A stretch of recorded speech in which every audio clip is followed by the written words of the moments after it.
thing, of course, is that you mentioned inflammatory response. Aren't they designed to make an inflammatory response? Precisely. But aren't there also other things that are added to the virus to pad it out that make more of an inflammatory response? I mean, I don't know if this is the case. I'm asking the question. Like squalene. Yeah. And aren't there also things, thimerosal, which is mercury, in these? But are they in these vaccines? I don't know. Well, if we look back, we've been talking interchangeably about the HPV vaccine and the swine flu vaccine. Both are extremely topical. In the case of the swine flu vaccine, for sure, the issue is how can you add particular ingredients to the vaccine, they're known as adjuvants, to create more activity in terms of that inflammatory response. And basically there's been a lot of work that has gone on with a cluster of compounds, and the interesting thing is that this cluster of compounds are the very same cluster of compounds that were associated with adverse events in terms of Gulf War syndrome. So if you look at squalene, for example... Squalene is an oil that's found naturally in the body anyway, isn't it? It's found naturally in the body. It's also found naturally in a whole range of fruits and vegetables. It's found naturally in full-spectrum natural vitamin E. But you don't naturally put it into your bloodstream. Precisely. You don't. There's a big difference between anything you put directly in your bloodstream. The real difficulty with some of the approaches that we deal with now in healthcare, particularly in terms of vaccination, is that the toxicology that sits behind individual ingredients is always based on a study of the toxicological properties of that one ingredient.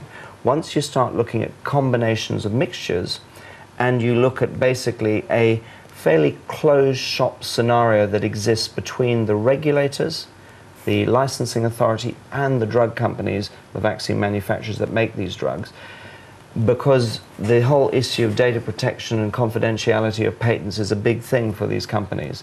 They undertake trials on limited numbers of individuals. In many cases, the trial sizes are too small to detect these rare but very serious adverse events. So to give you an idea, the trial that is going on with swine flu at the moment to determine whether we're going to have the US Baxter-produced thimerosal-free swine flu vaccine or the UK-produced or GSK-produced thimerosal-containing swine flu vaccine is occurring on 1,000 kids. Let's talk about thimerosal then. Is that how you pronounce it? Because I've always... There's also thimerosal, which is another spelling. But it's mercury, it's a mercury compound. And mercury is on the list of poisons, isn't it? It's a neurotoxin, isn't it? Of course, but as with any element on the periodic table, it's actually dependent on a number of things. One is its dose. Secondly, what other compounds are in combination, used for that particular exposure.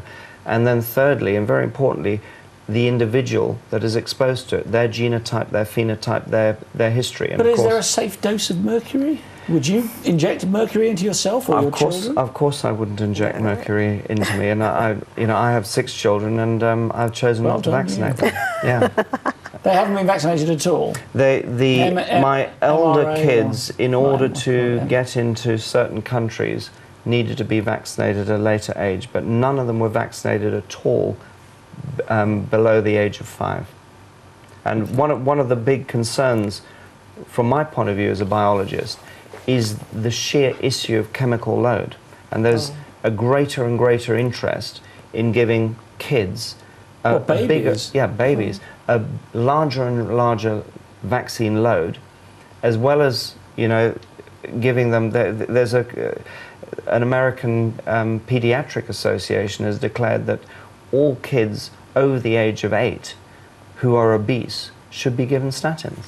Now, no one has any idea of what the effects of statins on a growing child that impact cholesterol. Weaken your muscles, don't they, statins? Exactly. Well, by lowering cholesterol, because cholesterol is actually pretty good for you, and it's vital for the development of the brain, putting someone on a lifelong diet of statins has unknown consequences, just like giving people GM crops that have only been out there since 1996. And it's this combination of unnatural chemicals and genes that we're exposed to that raises so many questions about how our bodies will face the coming decades.